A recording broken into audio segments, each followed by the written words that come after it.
So, it's March 29th, and it's windy. Windy again. This morning,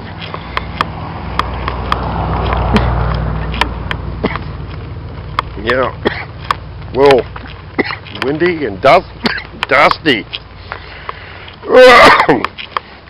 Wow, it's windy and dusty.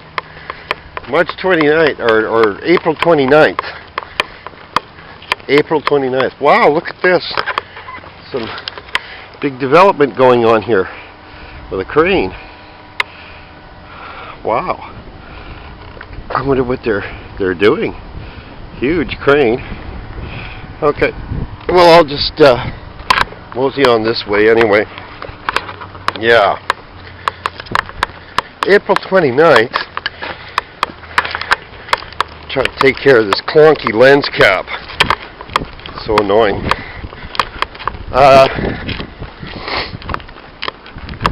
And this morning, all the ground was covered in white. I mean, there was snow, whole blanket of white. There was snow. Boy, now there's dust, and leaves, and debris. Anyway, yeah, the whole place is blanketed in snow, and that all melted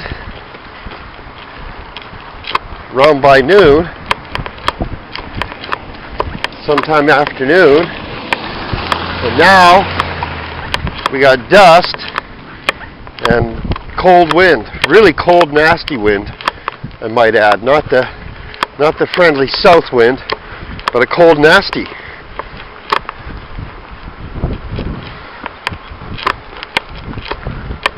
Yeah. And all this gravel dust on the road, and all this, salt and stuff is being swept up.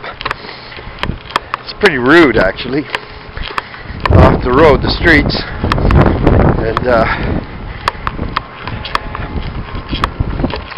yeah, that's part and parcel, I guess, of northern Alberta spring.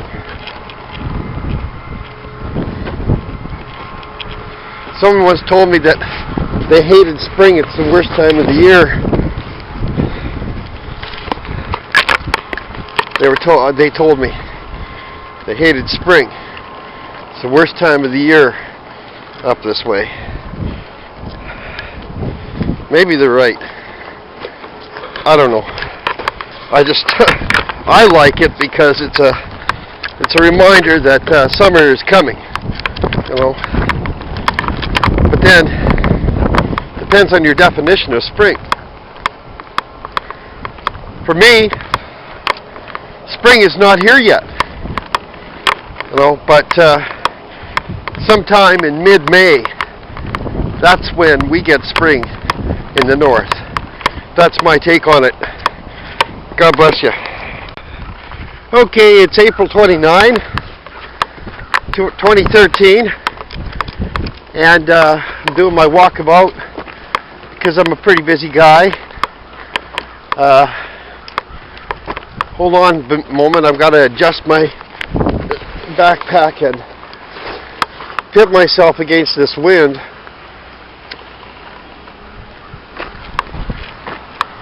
Oh my goodness. I'd lift up my camera to show you that flag. It's like the wind is going to rip that flag right off its pole. It's really windy, and the wind is cold. It's rude. Not a warm spring wind at all. This morning, everything was just covered with snow. The whole town was blanketed with snow, but that all melted away after noon came around. Boy, this is a nasty wind. Might have to put a hood over top my hat here. That's how bad it is. Not a good wind. Wow. Here I thought I'd be doing a walkabout. Guess I should have checked the wind speed first, because it's really strong.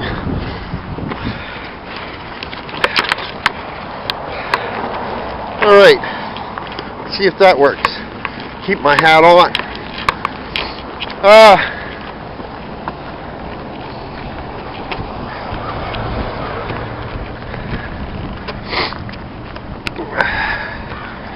I'm heading down to my bank.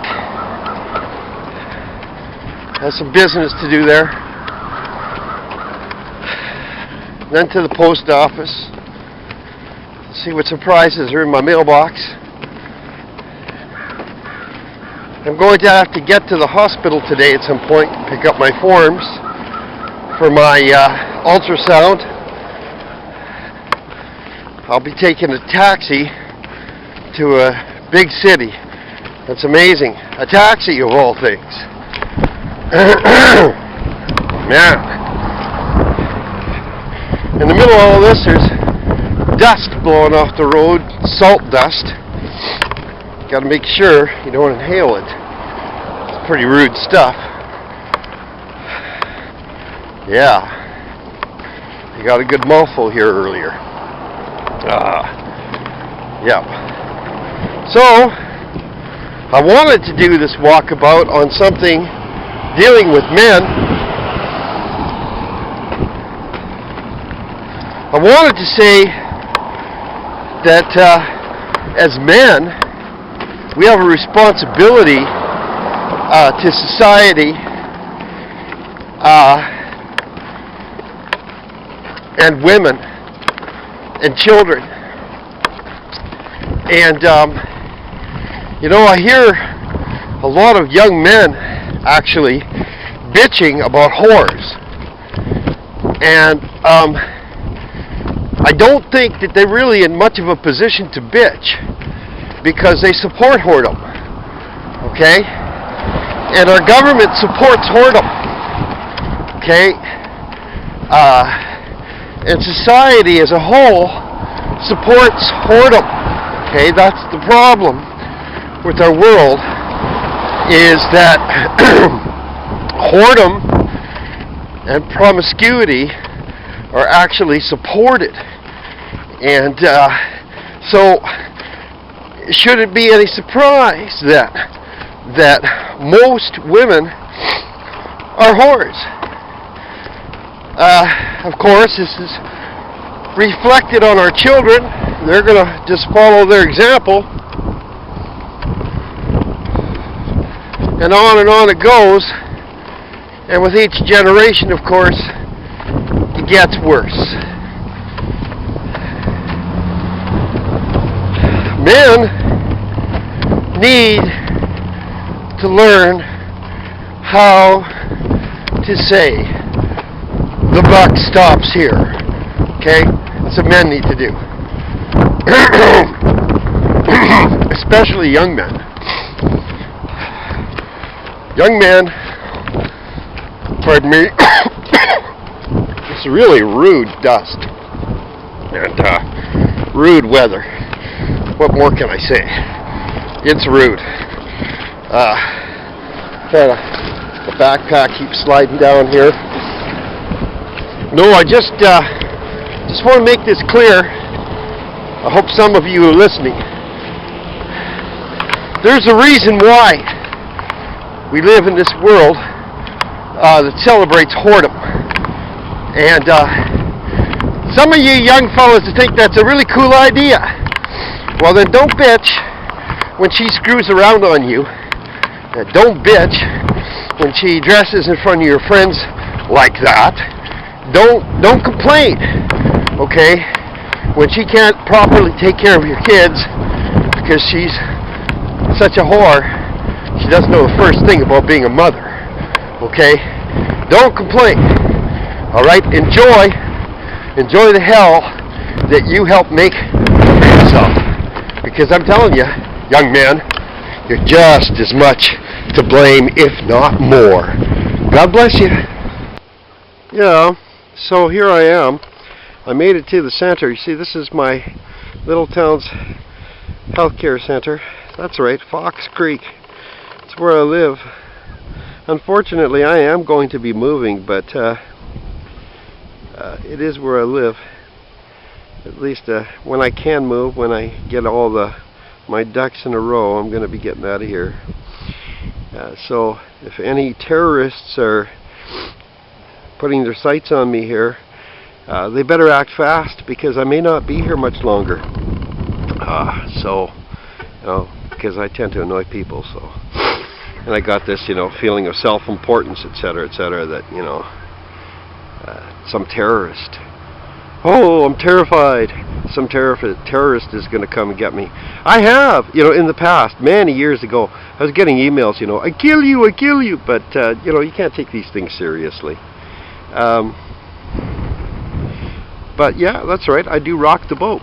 And I tend to step on nerves. So, there it is. That's the Fox Creek Healthcare Center that I thought I'd point out. See, we do have an emergency. It's not exactly a hospital, but it's a pretty good healthcare center, and I like it.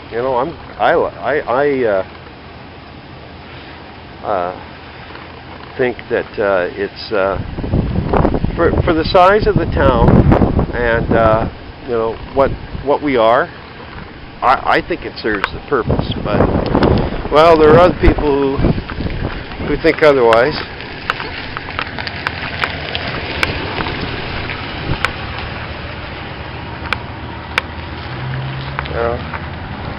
It serves a purpose, and over here I think this is the old folks' home they have here in these houses. They're kind of nice.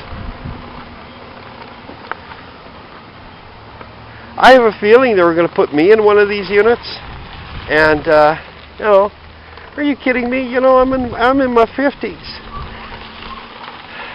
I guess there's something about me. I don't want to officially retire. I could. I have a social worker who told me that it could be arranged for me to go on something called age. And I've had the forms 3 times and, filled them out, did part of the act, but just couldn't stay with it. They wanted more information, and then I had to give them more information, and they sent me more forms, and I sent them more forms. And finally, I told her, she goes, oh, I think this time you'll be accepted. I'll have some say in the matter. And I got to thinking, I've owned 5 companies. I was a good citizen. I paid my taxes. I was a landowner. I paid my taxes. I've never gone bankrupt. Despite our economy, I've never gone bankrupt. I've tried to be a good citizen in Alberta. And I am not crazy about accepting handouts, all right? It's not that it's a handout, it's a hand up. I understand that. And that's just it. I want it to be a hand up. I don't want to give up on the idea that just maybe my books might sell. Maybe something might happen. Maybe something might break for me. God is marvelous, and He works in mysterious ways. So I don't really want to just, because, after really scrutinizing these forms the 3rd time, it kind of looked like I was just basically agreeing to surrender and never try to work again and never try to ever be anything in my life again. Like I may as well just, put a bullet in my head. That's what it felt like to me. So, I kind of declined from those forms.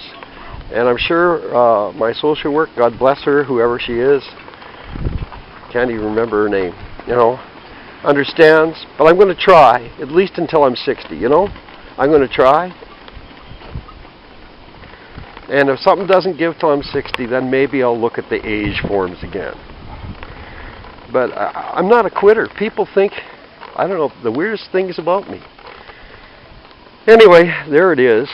Yes, I am on medical, and yeah, it does kind of bother me. But God bless you. Thanks. Okay, so I'm off to the hospital now, or the care center. Pick up some important documents and hopefully get this internal problem that I have dealt with. I've never been cut open, ever, for anything, you know.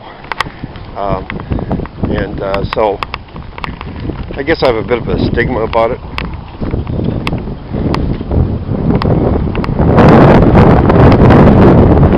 Nor do I like talking about my health problems and whining and griping about them, although my wife hears about them enough.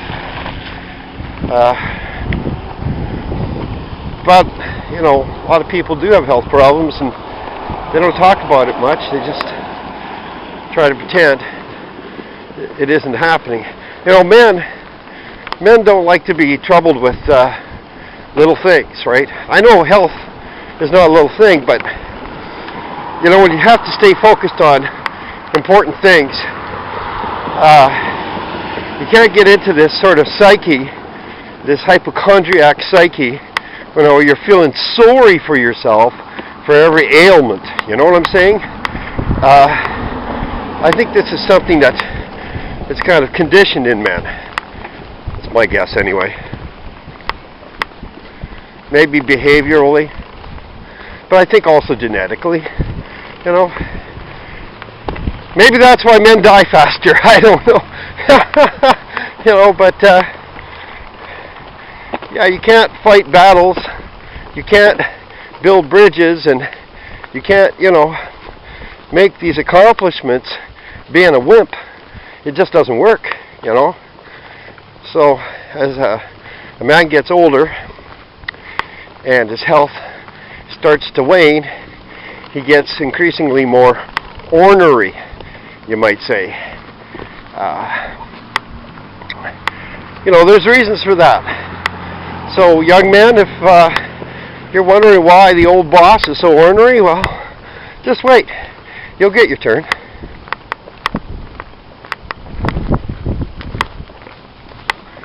Just reflecting on some things here. This video is supposed to be, new word, supposedly,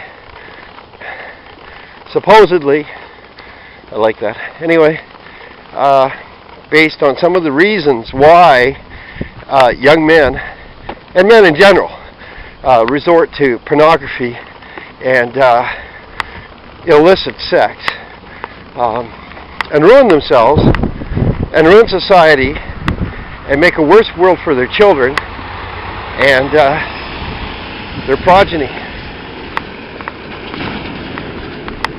They do. I'm sorry to say, but they do. When they involve themselves in that sort of thing, that's exactly what they do. And they don't see it because it's only one person, right? But that one adds up to thousands, and then 10,000s, and then millions, right? That's how it works. And that industry promotes promiscuous behavior. It promotes loose housewives, okay? What's left of housewives these days? My goodness. It promotes sexual immorality, you know, promiscuity, and we wonder why our daughters are dressing the way they are and behaving the way they do, wearing all their hoochie outfits, and we wonder. Well, there's no reason to wonder. I mean, it's the very thing that we as men applaud, right? Well, some of us don't. And the reason why many of us here in the some of us category don't is because we know better. We know that we don't want our daughters to grow up to be whores. We want our daughters to grow up to be good wives, okay, loyal to their men, loyal to taking care of their children, and they want to dress like that. They can dress like that for their men in the privacy of their own home. You know, not go out flaunting it to the world. But the rest of the world keeps on promoting pornography, sexual promiscuity, you know, illicit behavior. And we wonder why? There is no need to wonder. Okay, there is no need to wonder why our children tend not to wait to find a good partner before they get all messed up in illicit sex and all that which goes with it. Okay? Can't have it both ways, guys. You set the standard. You set the example with your behaviors. You know? Women are more than pieces of meat. They really are. And yeah, it's true. I've said it myself. Their bodies are literally walking incubators. And we should treat that with respect. The fact that a woman's body is a walking incubator. There are exceptions. Some women are sterile. Or infertile, I guess is the correct term. I'm not referring to the exception, of course. All right? I'm just talking about humanity in general here, and why men need to change their act, and they need to change their act fast. Fast. We need to show more respect for our women in this regard. We need to start setting a different standard, what we admire as men and women. Okay? Their ability to keep the home, their ability to cook good food, their ability to take care of children. You know, sure. I mean, I don't have anything against, praising a woman for her musical ability or, you know, her artistic ability. I understand. There's a place for that. But seriously, it's gone beyond that. It's the general message being fed to the mainstream is we men like our women to be whores, and we want our women to be slutty, you know, until we try to own them or control them. Then we only want them to be slutty whores for us. You know, guys, really, you can't have it both ways. You can't. It don't work. If you want to marry a woman, my advice is marry a lady. What is a lady? A lady is a woman who respects herself. Okay, that's the simplest definition I can give you. She respects her sexuality. She respects her intelligence, her mentality. She respects her physiology, and she respects her body. Okay, you know, and I mean that externally and internally. She respects it, and she understands a lot about her anatomy.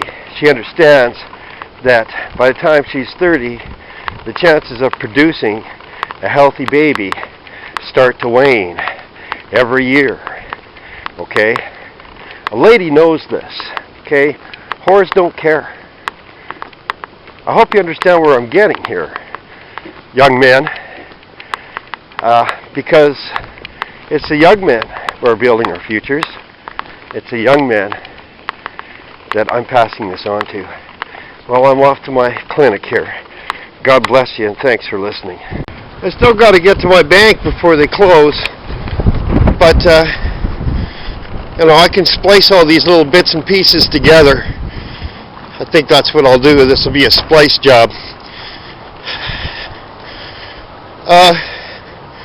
I know what I have to say is not going to make me very popular. You know, and I've been on the cases of neo-feminists and, you know, the outrages of women, but, you know, I'm going to seal my fate now and start talking about the outrages of men, because